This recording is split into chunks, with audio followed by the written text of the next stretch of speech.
I'll shut up. Awesome. Welcome everybody to another Monday night call. I'm Kristine Drummond, for those that don't know me. Welcome. And I'll just really quickly share how long I've been in the business, everything like, just one word, Susan, come on, settle down.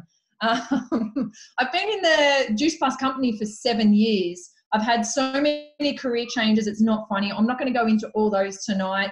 But tonight's topic is all about confidence. Who here, like, drop a 1 in the chat if you would love to have more confidence.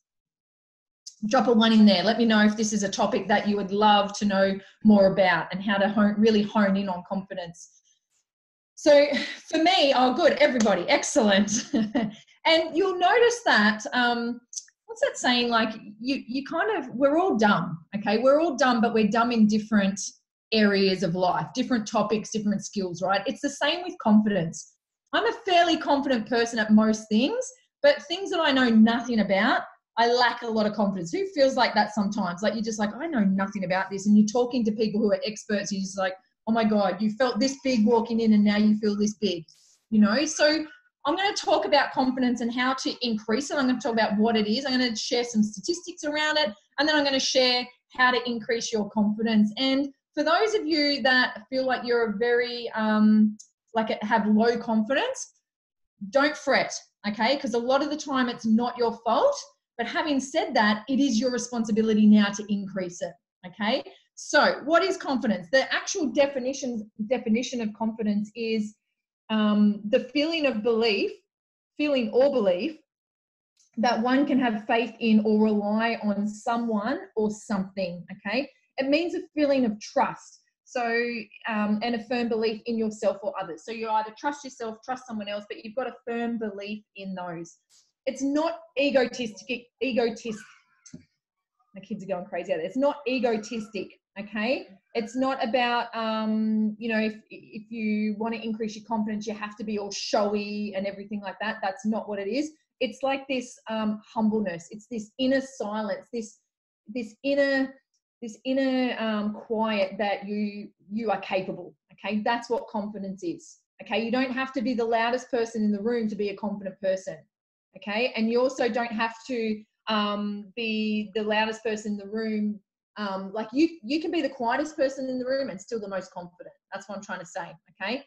So why does confidence matter? Now, there's so many reasons why confidence matters, okay? And one of the biggest reasons is that the more confident we are, the more likely we are to move forward with people and opportunities and not back away from them, okay? Also, the more confident we are, studies show, the happier we are. Who would love more happiness? Whack a 2 in the chat if you would love more happiness. They go hand in hand. There's now studies and research out there that shows the correlation between confidence and happiness. Confident people are generally happier people, okay? A lack of confidence can hold you back from your true potential, from your full potential, you know? And I'm sure a lot of you on this call can really feel that sometimes when you're feeling that lack of confidence. So, as I said at the start, it's important to know that it's not always your fault. There's some factors that come into play that maybe have not made you a confident person in the past, but I'm giving you permission tonight to play full out. I'm giving you permission tonight to go, you know what? Yes, this has been passed down, usually before birth. You know, if your parents were insecure, if your parents lacked confidence, if your parents had social anxiety, often that is carried on through the genes and it's transferred into you before you're even born, okay? So a lot of you are probably thinking, that definitely wasn't my fault. I had no control over that. However, you can do something about it now. If you can recognize that, yeah, that was probably the case. My parents are very quiet. They do lack a lot of confidence. Maybe that has been passed through the genes onto me. Another reason why we lack confidence is our life experiences. Who here, like, pop your hand up if you've ever suffered from some sort of trauma, if you've ever been bullied, if your parents' parenting style wasn't the best, wasn't uplifting and empowering, they weren't instilling confidence in you, okay? So life experiences can often hold our confidence back as well, right? Misinformation could be another one. So, you know, that need to be a perfectionist, that need for everything to be perfect before we act. Yeah, who's ever felt like that? They have to have all the ducks lined up before they actually make a really confident decision or move forward with confidence in that area. And then the last one is what the world around us. The world around us is, sorry, I hope there's no kids listening, but the world around us is pretty fucked up, guys. Media, marketing, the big companies are constantly telling us day in, day out that there's something wrong with us, that we need fixing. They try and tap into our pain to let us know that we're not perfect and you need this food, this pill, this drug, this medication, you know, and they are constantly trying to mold us into what society thinks is the perfect person. And it does not exist. It's our imperfections that actually make us perfect. So, you know, these big companies are very good at making us feel bad about ourselves. And of course, if you're feeling bad about yourself, you're going to lack confidence. Okay. So I'm going to talk a little bit more about that, but I'm going to share a little bit about research. I've just got some notes here, but research shows that low self-esteem people are usually more sensitive towards criticism. They're more emotionally unstable. They react negatively towards failure, and they inhibit high doses of social anxiety and self-consciousness. Okay. Now, at some stage in your life, you would have felt like that. Okay. You would have felt like the confidence was knocked out of you. Maybe it's something that someone said to you. Maybe it's, you know, a situation that you were in. Maybe it was being surrounded by people. But they've found that low self-confidence or low confidence is linked to greater unhappiness. Okay. So we want to instill in you guys a level of confidence that you can move through life and nothing is a problem. Okay. So why do people lack confidence? Number one is lack of skills. How often have you been like the new person in a job and you're not skilled up yet and your confidence is so low? You become quieter, you become a little bit reserved, you withdraw from the rest of the employees because you're not at the same skill level yet. Who's ever felt like that? Like being the new person at a workplace, you know, not having the necessary skills yet. Who's ever felt like that in this profession, in network marketing? Going, oh my goodness, how am I going to get to that level of like Linda Evening or Cheryl Cortese or Lauren Lahab? Like, you know, but they've developed the skills over time. So it's hard to feel confident when you don't feel good at something. Who played sport growing up and lacked some skills in the sporting arena? But the more you practice, the more confident you became, the more competent you became. Yeah. So lack of skills is number one why people, one of the reasons why people lack confidence. The second one is lack of experience. You know, a lot of us feel that we need to have the experience before we can go out there confidently. You know, I'll give you an example. You know, maybe you're having a career change. Maybe you want to be a coach, but you've never done coaching before. So you're lacking the experience. So you start to deliver the self-doubt to yourself. Yeah, that self-sabotage, the negative self-talk, you know, that's lack of experience. The third one is that you can be preoccupied with fear, and that will knock the confidence out of you. Okay. So fear of failure, fear of success, fear of judgment, fear of rejection. These are all things that will chip away at our confidence levels. The next one is critical self-judgment. You know, judging ourselves, that little voice in our head saying we're not good enough, we're not smart enough, we're not pretty enough, we're not, you know, confident enough, whatever it is, that little voice, again, is constantly chipping away at our confidence. And then the last one is excessive expectations. And I spoke about this before, that need to be perfect, that need to be in control, that need to have everything lined up, you know. So how do you become more confident? Number one is your mindset. As soon as you start having negative or that self-doubt, you need to flip it. Okay. And that's all you do. You just say to yourself, flip it. And then you start from going, I can't to I can. Or asking better questions of yourself.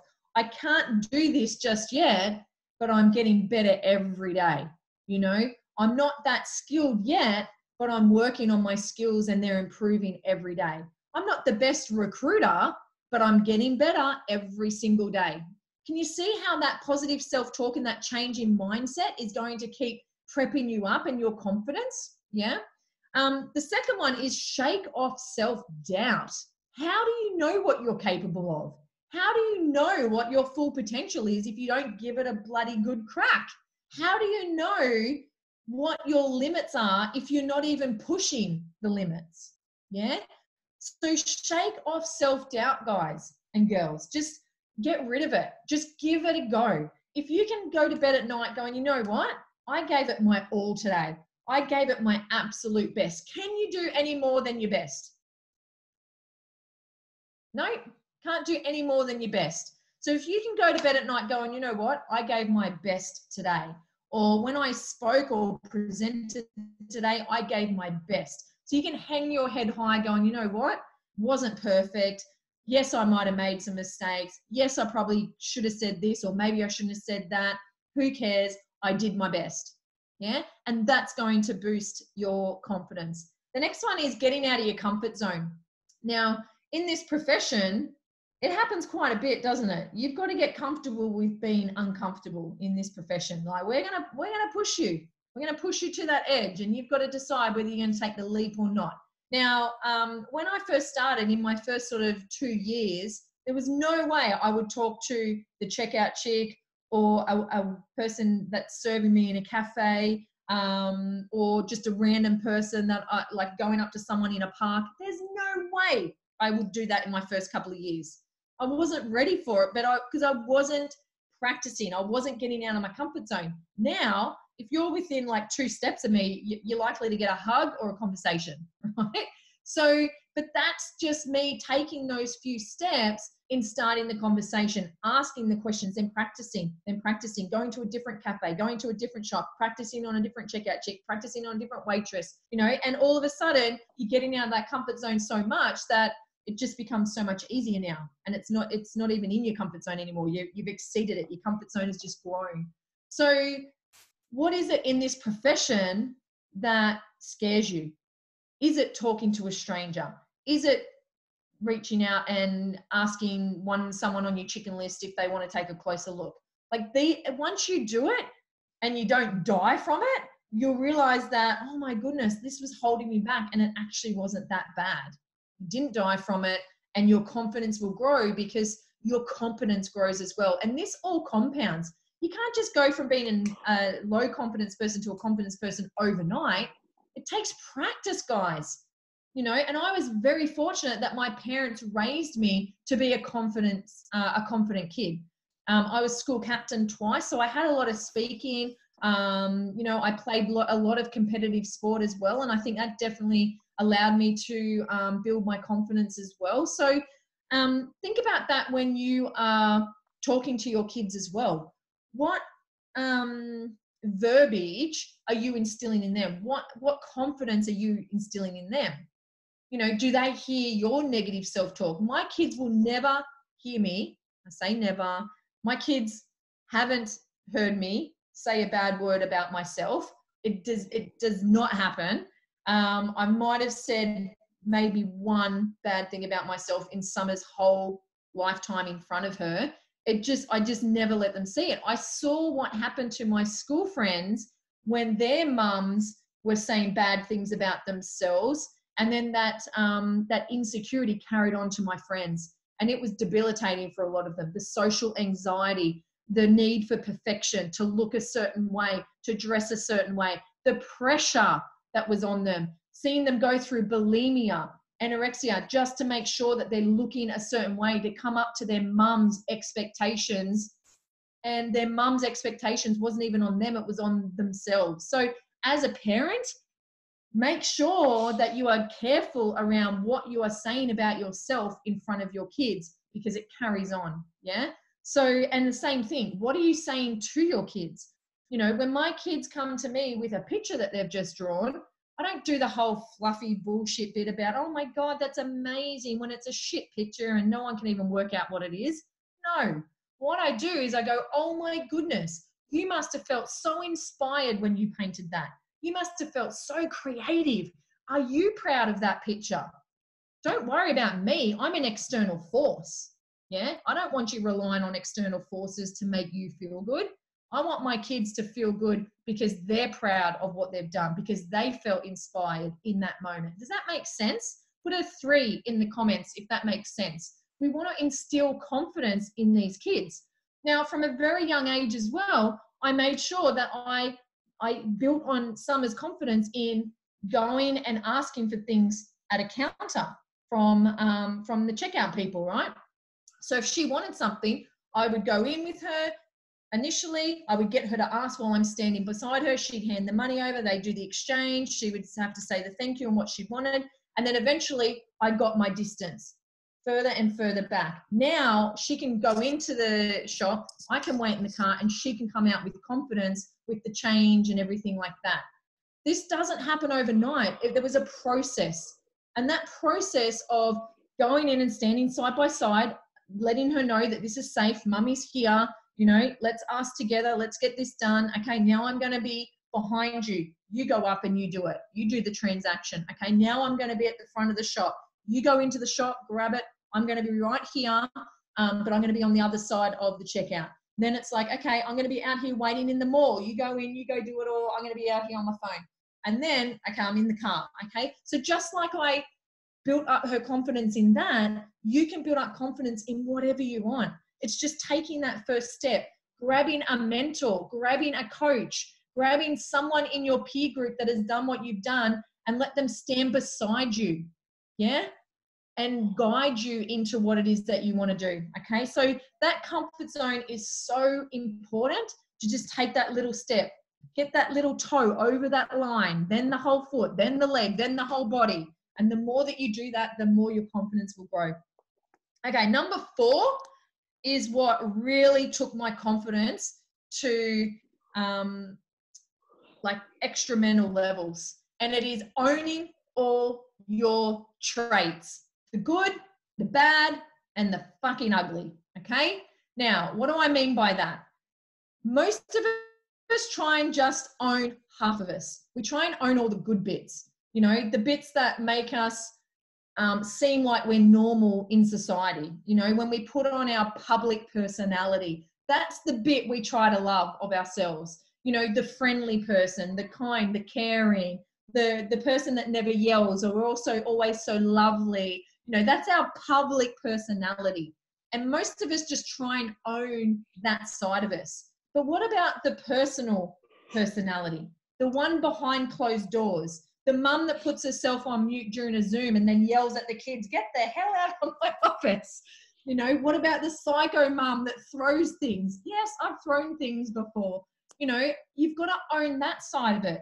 And then there's the really personal personality, which is your own thoughts, your own feelings, your own values, you know, knowing who you are, what you stand for. So owning your traits is so important. Can you be a psycho sometimes? Put a 4 in the comments if you can be a psycho sometimes. Shit, I should be typing in lots of 4s. I can be, honestly, if some of you saw how I reacted to some situations sometimes, you'd probably actually go, oh, thank goodness, Kristine. Oh my gosh, she's just like me.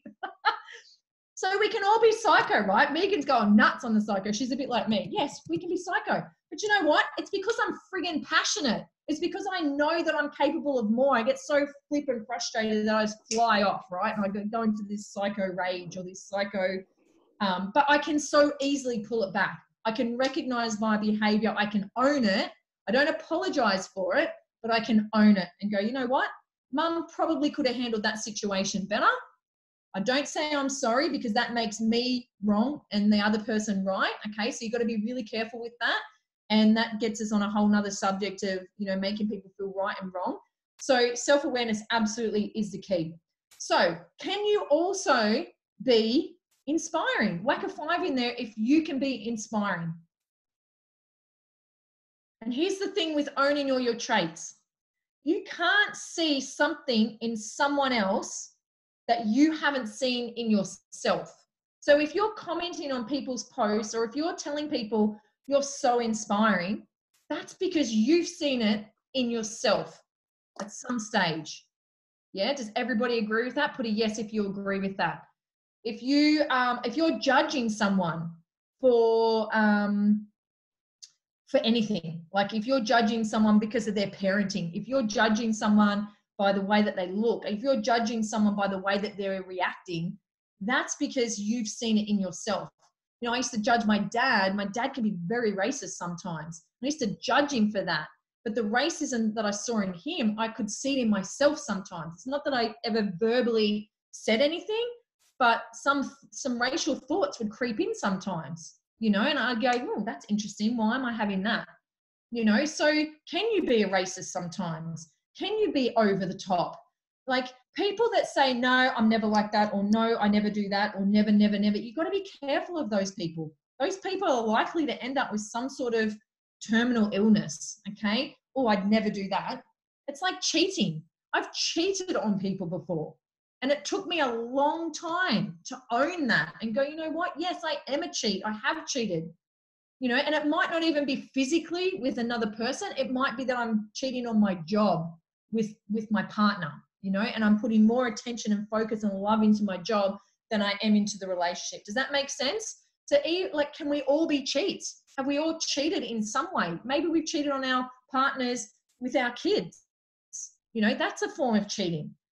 Maybe you've cheated on yourself with everybody else because you haven't given the love and respect to yourself that you needed. So can you see how owning all these traits is actually going to set you free, and it's going to allow you to be a more confident person? I'm comfortable that if I walk into a room and someone says to me, Kristine, you are such a bitch, I can go, you know what? Yep, I own that. I can be a total bitch sometimes. But you know what? My intentions are always good. Yeah. And I do say the wrong thing sometimes, but I always come from a good place. Or if someone came in the room and go, you know what? You cheated. You're a cheat. I can't be around anyone that's cheated before. Yep, you're right. I've cheated before. But I own that, and I've learnt from my mistakes. I've learnt from that, and I'm a better person today because I own that. How many people out there do it and then they hide from it? And then they can never really step into their full potential because they don't own the shit or the traits that they're putting out there to the world. So if you want more confidence, this one is by far, I think, one of the most important, is owning everything about yourself and loving you for your imperfect parts, because that's what makes you unique.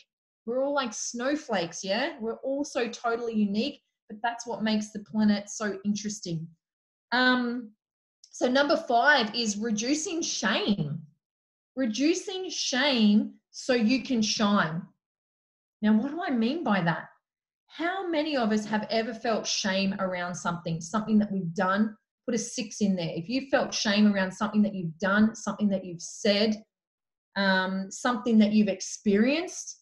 Like for me, it was the sexual abuse. I felt so much shame around it that I never spoke about it in my first 30-something years of my life. There was so much shame. So if you can reduce that shame, you're going to be able to really step into the light. You're going to be able to go, you know what? It happened. I can flip that perceived negative perception, that perceived negative experience. I can flip it into the positive. I can take the lessons from it. And now I can just go, you know what? It happened. I release it. It was in the past. I've dealt with it. And now I'm just moving on. Yeah. So shame is one of the lowest vibrations that we can experience. So it's so hard to go out there with confidence if you've got all this baggage from your past that you're feeling shame around, holding you back. Can you see how that really affects your level of confidence? So if you've got anything in your past that you're feeling shameful for, you need to deal with it, okay? Don't spend another moment living with that guilt, shame, frustration, whatever it is. Don't let it hold you back any longer. If anyone wants to talk to me privately about anything that is like they're feeling shame around, please do it, because I've got a whole talk that I give on how I went from shame to shine, okay?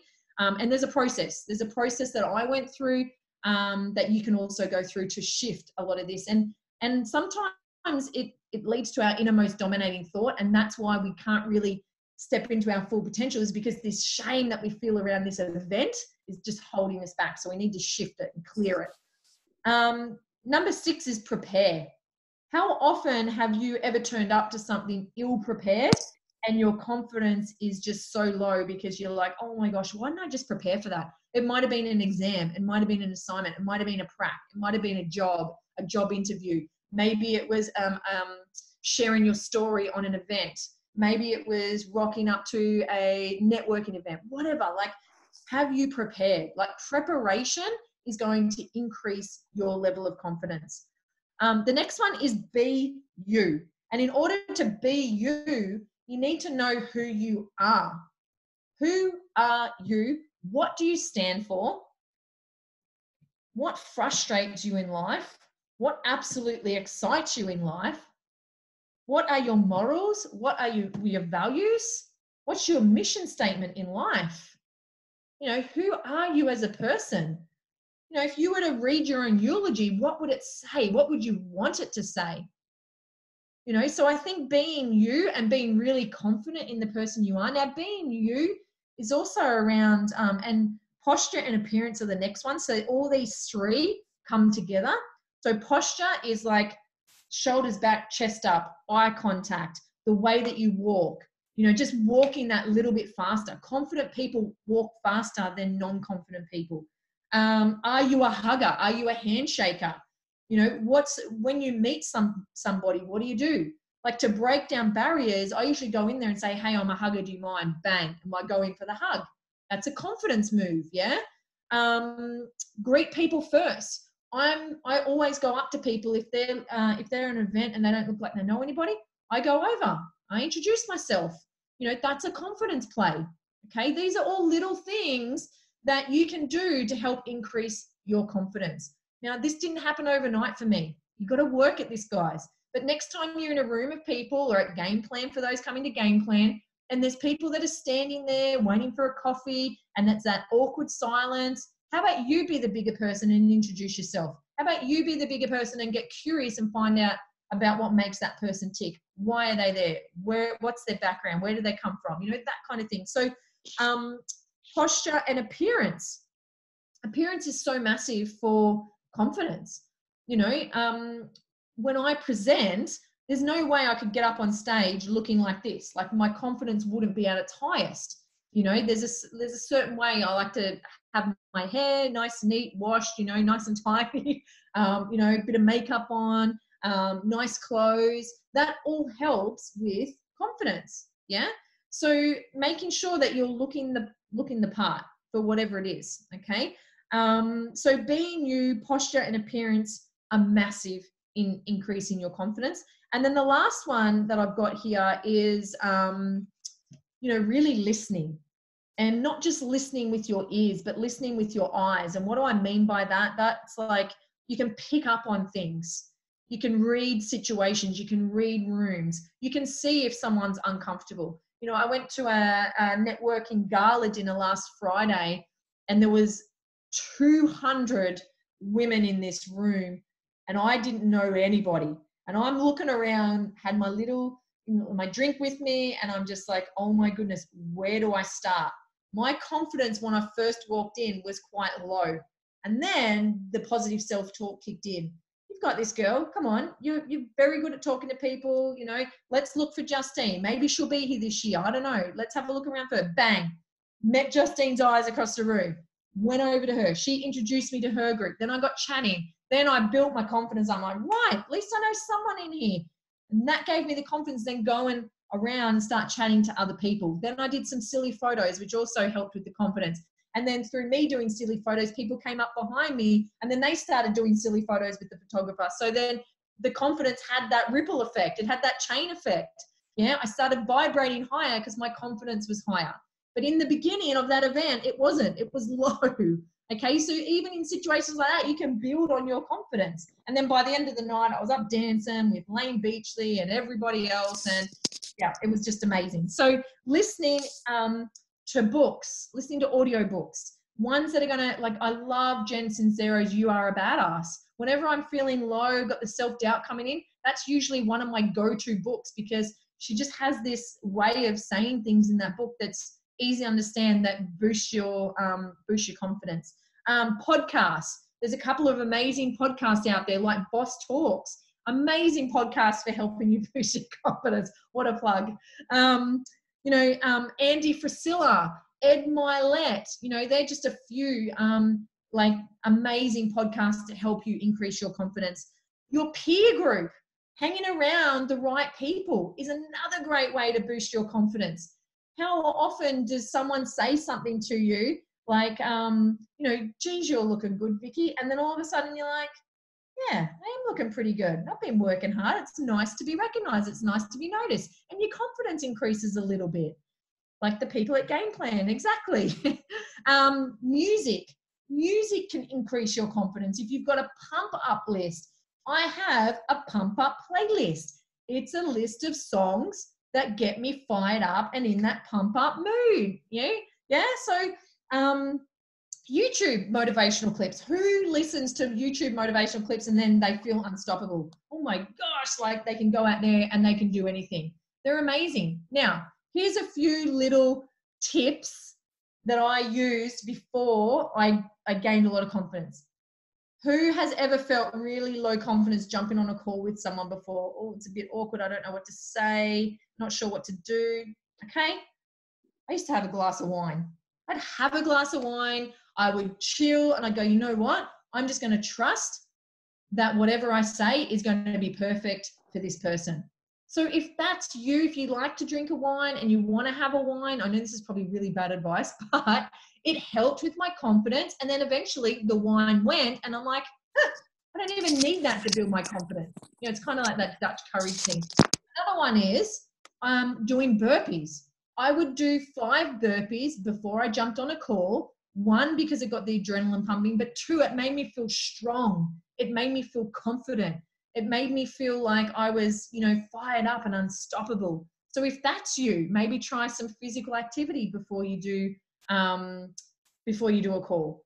The other one is physical activity. When you feel confident and strong, when you feel strong in the body, you feel strong in the mind. When you feel strong in the mind, you feel more confident, okay? So physical activity or that inner strength, and it doesn't have to be like weights all the time. It might be yoga, it might be Pilates, it might be resistance training, it might be stairs, it might be hill runs. There's so many different ways that you can do a really good workout that's going to make you feel really strong, feel really confident within yourself, within your body, yeah?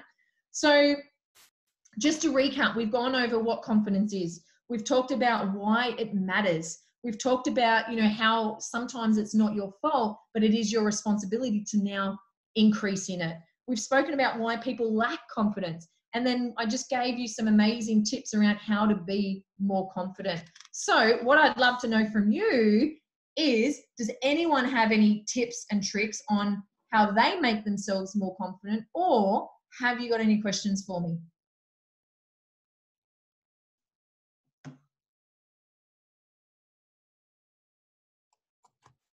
I'll jump in. One that really helped me get confidence is, like you said, to hang around more like confident people that actually, and I took it a step further. I found people that really believed in me, even way more than I believed in myself. And I just spent more time with them, and eventually it rubs off and you end up just going, hang on a minute, these people are pretty smart. I either look up to them or now that I'm confident, I look across to them, but they seem to be pretty switched on and they know what they're talking about. So if they believe in me, maybe there is something there. And I spend a bit of time around people like that. So they really helped me. And then like a book tip to read would be The 5-Second Rule by Mel Robbins. Like, if you give yourself time to think, to talk yourself out of it, you will. If you just do it, or spend enough time around Kristine, she'll just say, oh, by the way, you're doing this. And you're out there going, oh, I guess I'm doing this now. That sort of stuff happens. Like, you turn up to events and go, hey, you're opening. I'm like, glad I've got time to prepare, but you just do it. And it was, and I can tell you, that's happened for me, and not once has anyone come up to me and gone, oh, remember that time you opened at the Own Your Own Life event? Yeah, you really stunk. They never once have they ever said it. So just do it. So just go and do it. Yeah. 5, 4, 3, 2, 1. I really love that you brought both those things up, Joel, because it really is when someone believes in you before you believe in yourself, it's because we don't see the negative self-chatter. We don't see the fears, the doubt. All we see is the potential. And everyone on this call has massive potential, but you haven't even scratched the surface of it because you're letting all these other things come into play. You're letting all these external forces rob you of your greatness, of your potential, of your dreams quite often. Yeah. So I love that inner belief is so important. And I remember in the beginning, Linda did the same thing to me. I would rock up to her house and no one would know who was presenting. And then, you'd often go and you weren't in the mood sometimes, but she'd go, "You're up and you better, you got to switch it on." Yeah. So doing that, throwing people in the deep end, you have to do it sometimes. And I'm so grateful that she did it to me. And yes, I do it to a lot of you as well, because that's where the growth is. Yeah. And the other one that you said is, hanging around people, don't put people on a pedestal, because as soon as you put people on a pedestal, you put yourself in a pit. And as Joel said, we're all looking across at each other. Okay. We're all just on the same journey. Yes, we've got different skills, different talents in different areas, but as I said at the beginning, we're all dumb in our own areas. Yeah. And we all have our own unique talents and abilities. So making sure that you are hanging around a peer group that is lifting you up. And, that's what I love about the Mesh group. We are very good at that, and that's hopefully some of you are building your confidence just from being around this amazing community with the Meshes. What other books did you read around confidence? Okay. Oh man, pretty much any self-development book where you can go and apply something, your confidence will increase. Yeah. So my first self-development book that I read, most of you have heard this before, was Law of Attraction. And it just changed my whole thinking. I'd never known that your thoughts created your reality. And just by changing your thoughts, you could change your reality, your destiny, your future. You could rewrite the ending to your novel. You don't have to, this doesn't have to be the end to your story. You can rewrite it to be anything you want, So that was really the catalyst for me. But things like, even if you want to increase your confidence and your skills in the network marketing profession, reading things like GoPro, reading things like The 4-Year Career, Beach Money, Think and Grow Rich as well. What else is there? Jim Rohn's How to Be a Network Marketer. That's amazing, that audio. If you haven't listened to that at least 5 to 10 times, you need to go back and listen to it, because that's going to increase your confidence. Because what's he tell us all? When people are ghosting, when people seem really keen and then next minute they don't hear back and all you needed was their credit card and then you never hear from them again. The birds got them, and that's it. That's his answer. Sometimes the birds get them, sometimes they don't. Who cares? Shrug it off. There's an abundance of people in the world, so even hanging around people like Lauren Lahub said something to me once, and it was, "Kristine, I was getting really upset because I just wanted to help all my friends and family. And I got so upset when my friends and family weren't taking the product." And she was like, "Kristine, you don't need these people to take the product. They need you. You don't need them to be part of your team. They need you. You just have to be the messenger. Stop trying to fix everybody. Stop trying to change everybody. You know how hard it is to change yourself, let alone trying to change other people." So she said, just go out there and be the best version of yourself, and through you doing that, you will instill the change in others. And that was so crucial for me, Anyone else? Take the action before feeling ready. Yeah, absolutely take action. And Vicky, held her first workshop on Friday. Do you think she was waiting for everything to be perfect? She probably wanted it to, but she's like, "Nah, I've just got to dive in and hold this workshop." And yes, she had a great mentor, her husband, next to her on the day as well. He's done his workshops before. But Vicky, honestly, you should be so proud of just going, you know what? It's out of my comfort zone, but I'm doing it anyway. And the growth that I've seen in you, honey, and the confidence that you're oozing right now is chalk and cheese compared to when I first met you 3 years ago. Honestly. And your confidence is just building and building and building every day. But you know why? It's because she's showing up. She is showing up for herself. She's not afraid to embarrass herself. What about when she was doing like the 6 a.m. Facebook Live every single day? And I'm like, holy smokes, girl, that's hardcore. But she did it, and her confidence built, and it grew and grew and grew. And every time she did Facebook Live, it got better and better and better and better. And in the beginning, I didn't care what she was talking about. But later on, now I'm like, what's Vicky saying? You know, she's captured me now because she's got the confidence, she's got great content, and she's out there changing lives every day. And she is one prime example of someone that went from quiet little mouse, low self-confidence, to look at her shine now. Look at all the crazy photos she's doing now, jumping in the air and doing silly poses. And I've taught her so well.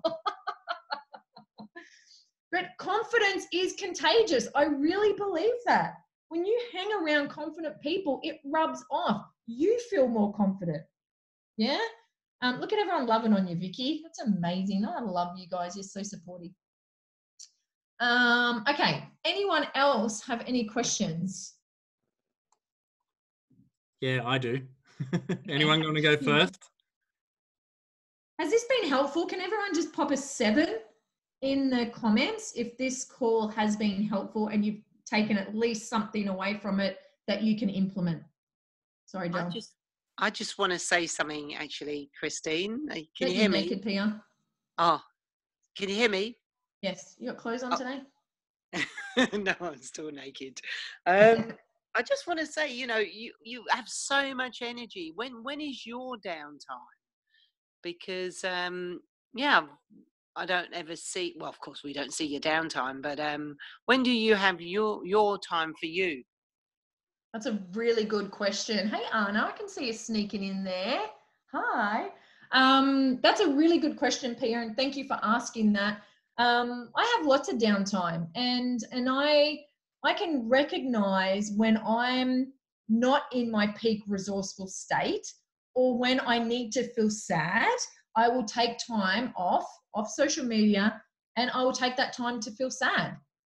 You know, and I will sit in there in my sad little state for an hour or two or half a day and wake up the next day, and then I'm back.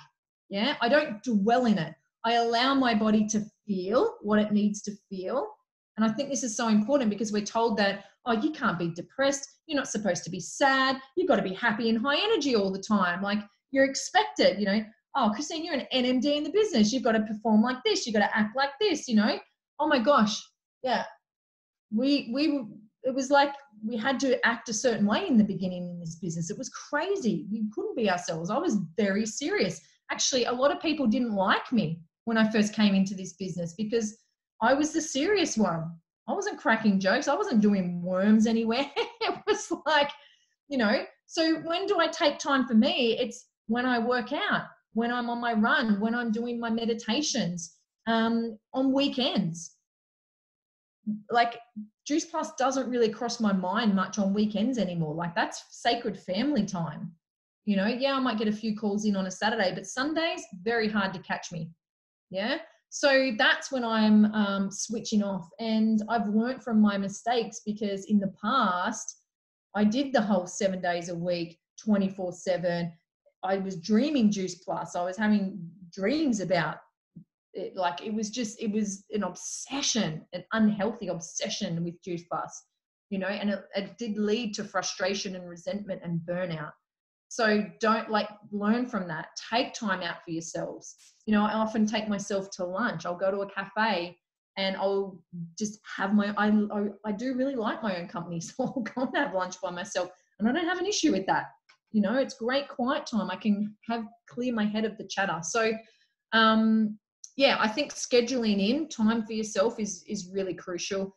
And I'm okay with, like, you can catch me on an off day where I'm not high energy, and I'm okay with that. Sometimes I'm not the high energy, positive person all the time. Well, I'm positive most of the time. I can put a positive spin on anything these days. But sometimes I'm not in that high vibe state, and I'm okay with that. That's just me. You know, I can't operate there all the time. And yeah, so I don't know. Did that answer your question? Hopefully that did. Joel, did you have something? Yes, it did. Thank you. You're welcome. Well, I want to know, if you were crowned Queen of the world, what would be the first law you would pass? Oh man, that'd be a pretty cool title I'd like to have, actually. I almost said when you're Queen of the world. I don't know. I would really just love people just to practice more kindness towards each other and towards themselves. I think, like, less bullying, less judgment, less comparison. Yeah, I don't know. Like I've always thought about, if I was an employer of a big company, like I would have like meditation pods. I would have like, you know, the food, like healthy buffets and cold pressed juices. And, you know, maybe that's my law, is that all big corporations had to have like cold pressed juice bars and meditation pods and nap pods where people could go like have a nap and, you know, just tune out, you know, because it's freaking noisy out there. So maybe that's what it is. That was amazing. That was a really great answer, actually. I would like you to be the CEO, thank you, of everything. I'm happy with naps and juices. Cool. All right, everyone. Thank you, Kristine. Take yourselves off mute and go crazy. This has been amazing. Please listen to this Thank again. you, Kristine. I love that. Was wonderful. Thank you. Bye-bye. Bye. Thanks, guys. Be Thank you, well. buddy. Thanks, mate.